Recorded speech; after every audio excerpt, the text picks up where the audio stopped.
Welcome to this next episode of the Feet to Stories. We've been spending the past days in this apartment somewhere up in the mountains close to Lago di Garda, and we will be traveling to Verona, and from Verona by train all the way to the Netherlands together with some other partners for actually this episode that you are going to see now, which is about traveling by train and the limitations there and the challenges, but also to have a bit of a bigger meta overview, meta perspective on agriculture in Europe. What is agriculture in Europe? What are the main challenges? And what is the future of agriculture in Europe as well?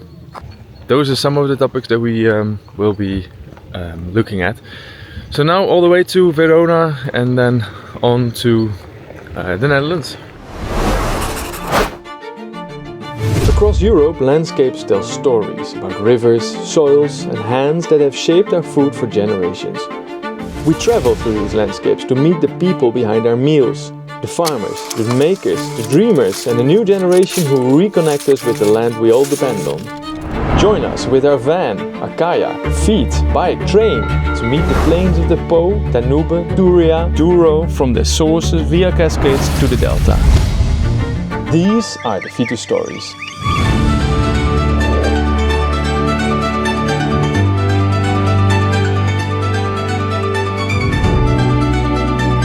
This is where we are. Finally, Feet to Stories. An epic journey through Europe's landscapes where innovation meets traditions. Every field has a voice.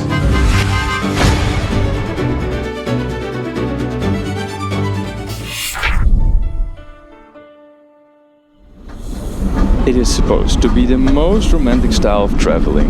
The old train tracks to old cities like Vienna, Constantinople, with large rooms full of food and dancing, murder mysteries.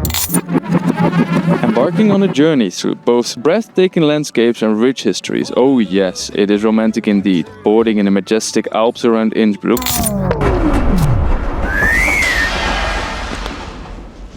Oh, that's the brochure version, but the reality is...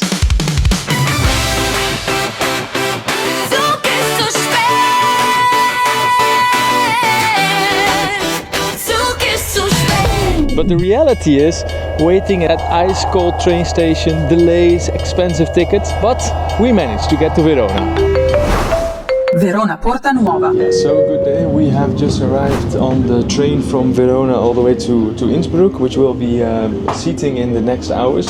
After having arrived on Innsbruck, we have quite some hours to spend there and then take the next train from Innsbruck to the Netherlands, passing by the Northern Alps all the way through Germany.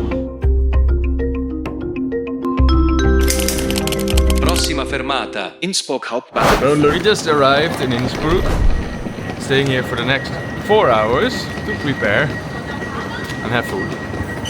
The rest of the team.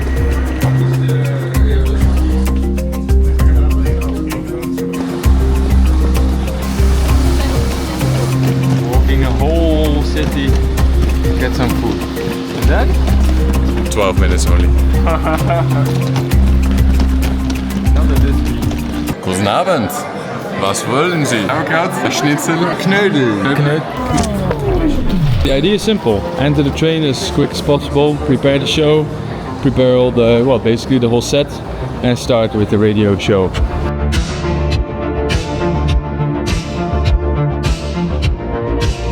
Over the last few years, night trains have made a real comeback in Europe.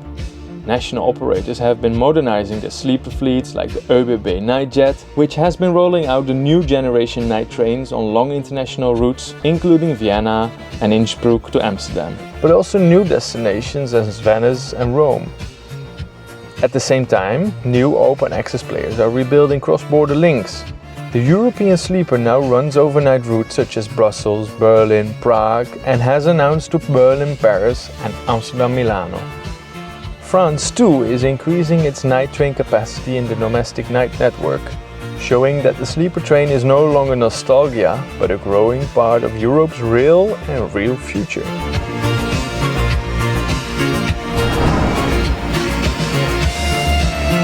Yeah, I was hoping for a luxury version, but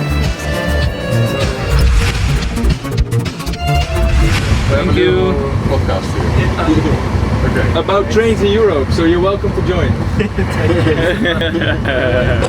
From the Nightjet 420, Wagen 281, Briefabteil liegen. Another Vita Radio show, another location from the heart of society, as we call it, on the train. So not in the van, not on a food festival, but on a train. We have quite a fixed team today, so Wouter is taking care of all the stuff. So we're changing a bit, but we have a team of 6, and also some people on the train who might be joining. Who knows? It's time for a bird's eye view on European farming. Welcome to Vita Radio. There's a lot about the connection between farming and society, which is in Europe sometimes quite distant. So you will never hear a president or whoever talking about, at least not too much about farming, like that the farmers are the you have no farmers, no food, but that farming is the most crucial job in society. I asked Abigail to come up with a song from Ghana that tells something about the role of farming in society. Can you explain a bit, Abigail? Because in Europe we feel like farming is not super central in the society. Okay. Farmers are not seen as super important. How is that in Ghana? Can you explain? I think it's the opposite because farmers play a major role in Ghana. As always in the radio show, we play a track, and then something unexpected happened. Salute all farmers and fisherfolk and award winners across the country for their hard work, perseverance and cooperation with government agencies during the course of the year. Mo ekiafomo nyame shramuda fomo mo ekiafomo mo. So we acknowledge your works. Had it not been you, we would die of hunger. Ghana, thank you very much. We appreciate your works. Thank you, farmers. Thank you, farmers. God bless you every day. The only problem is that the youth are not really into agriculture, which the government is putting much effort to make agriculture lucrative for the youth. Okay. A major cause of this is land tenure issues, inadequate education, and then the technique to do farming in a lucrative way for them to benefit. So they are all looking for other forms of employment, knowing very well that agriculture is very important to us. So we acknowledge the importance of farming, but it's not that easy for the youth to go into. But given the fact that agriculture is retiring in Europe, and we have to think of that probably that like 30-40% of the land that is dedicated to farming now will not be farming anymore in the future. It's already to that. Yeah. What would you do if you could redesign, or if you could draw in farming in Europe from scratch? What would it look like? This is a perfect bridge to the next topic. Look at the little label of the pistache. California? Where is it from? This is a very bad idea, having nuts here. And please, Anton, don't talk and eat. We had a lot of footage, and then Anton was in half of the shot. Anton was eating an apple. Many products from the Southern Hemisphere are actually cheaper than stuff that we create here in Europe.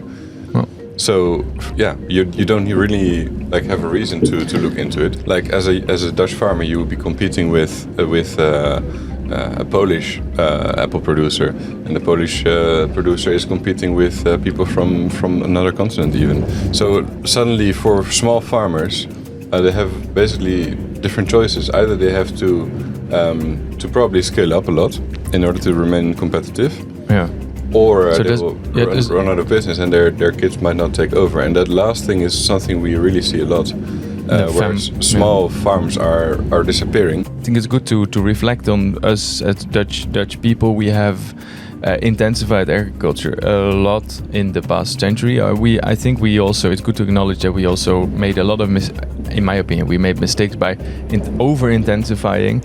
I think this is also that would also be my idea if we would reshape agriculture in Europe, that we think about but it should be more nature inclusive and maybe just with a different approach.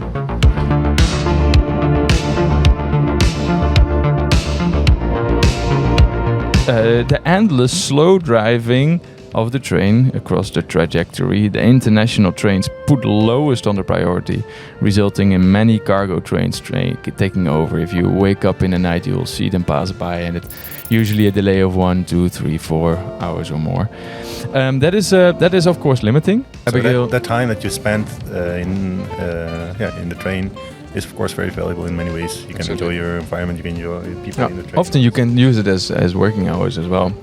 But if you're traveling to Italy for 3 days, then it will be 5 or 6 days, including traveling, which is double the amount, which is also demanding from family or other duties. That is Actually, well, train driving is sort of something we would like to do more, but there are obvious obstacles. Whenever you're in a rush, whenever you want to be somewhere at a specific time, whenever you don't want to spend a lot of money, it's actually not a preferred option. And I think that is really a pity for a continent that has so many historical railroads, and I think the potential to have more efficient infrastructure and transportation using railroads.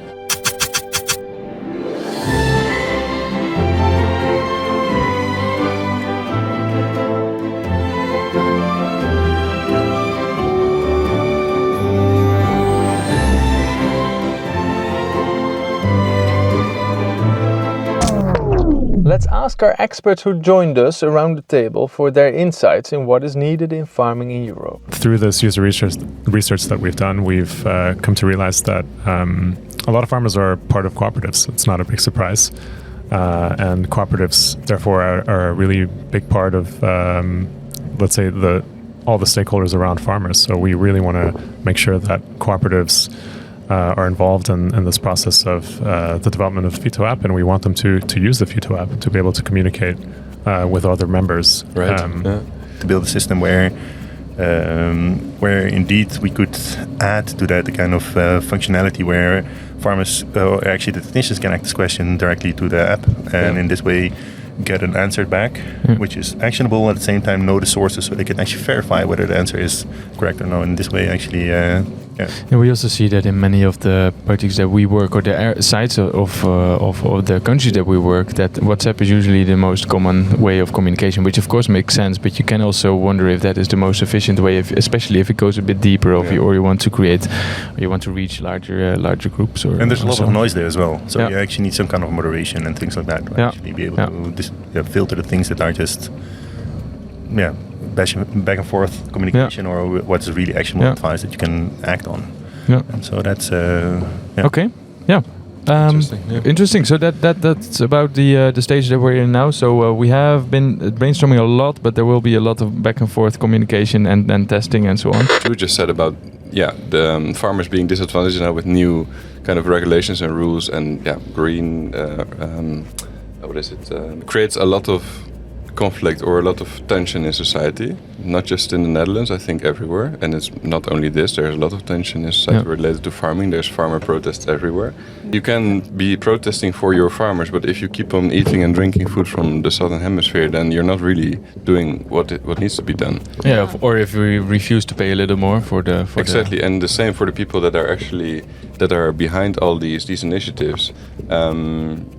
The best thing you can do is actually just see where it comes from and support the farmer that tries to maintain either a traditional practice or innovative green way of producing things. Thanks to you, Anton. It's 11:15 now, so it's time to sleep. We see people running around, stressing to find the exit of the train. We're still driving. I'm very positive and hopeful for the next hours. And by the way, when we're in your area with the van, please let us know. We challenge you to show us your local food.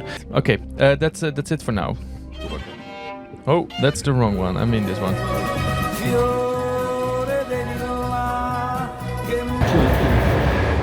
Well, for sure, nothing as convenient as in the night, jumping in a bed, climbing the ladder, getting your bed. I'm super tired, but it's a wrap. This Fito Radio show is also done. Climbing the ladder up in the top of this train. So many other people sleeping here as well, or at least the other cabins. Time for some good sleep.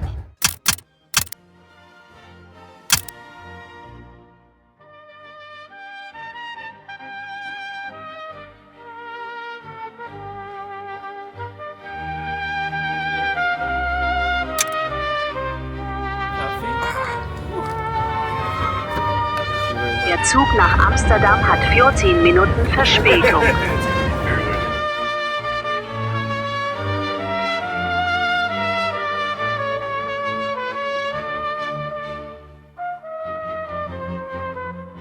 We must be at the border now. Somewhere at the border.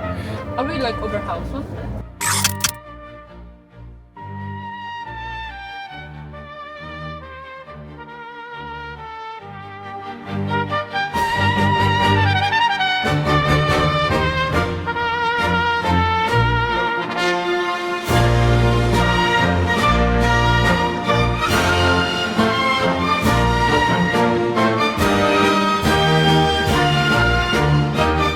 This is the end of this video story. Hope to be back soon with another beautiful story from the landscapes of Europe.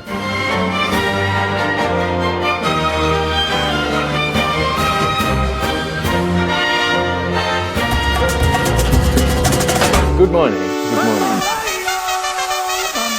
We've landed in eastern Spain.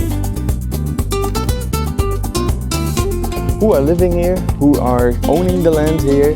Who are the farmers? What is the produce? And what are their challenges? Ahora debería estar así. Y mira. What is the potential future of agriculture in the region like this? Vale, pero la disponibilidad del agua es pequeña. No se puede regar siempre que quiera.